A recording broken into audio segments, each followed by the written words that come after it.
কিছুদিন পরে আমি তোমাকে ডেকে নেব এবং আমি তোমাকে সেই কাঠুরিয়ার স্ত্রীর ঠিকানা বলে দেব। হুজুরে পাক সাল্লাল্লাহু আলাইহিস সালামের এই কথা শোনার পর হযরত ফাতেমা রাদিয়াল্লাহু তাআলা আনহা বাড়ি ফিরে আসলেন।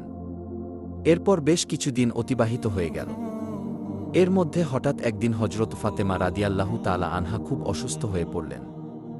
একে তো তিনি অসুস্থ, অন্যদিকে একাধারে ৩ দিন ধরে তার বাড়িতে কোনো খাবার ছিল না। খাবার না খেয়ে এবং অসুস্থতার কারণে হযরত ফাতেমা রাদিয়াল্লাহু তাআলা আনহা খুবই দুর্বল হয়ে পড়লেন। শেরে খোদা হযরত আলীর কাছে তখন কোনো অর্থ ছিল না, যেটা দিয়ে হযরত আলী কোনো খাবার কিনে আনতে পারত। ৩ দিন অতিবাহিত হওয়ার পর হযরত ফাতেমা রাদিয়াল্লাহু তাআলা আনহা হযরত আলী রাদিয়াল্লাহু তাআলা আনহুর হাতে একটি কাপড় দিয়ে বললেন, হে আমার প্রিয় স্বামী, আপনার নিশ্চয়ই মনে আছে আব্বাজান আমাদের বিয়ের দিনে এই কাপড়টি আমাকে উপহার হিসেবে দিয়েছিলেন। এটি আমার জন্য খুবই মূল্যবান এবং বরকতপূর্ণ একটি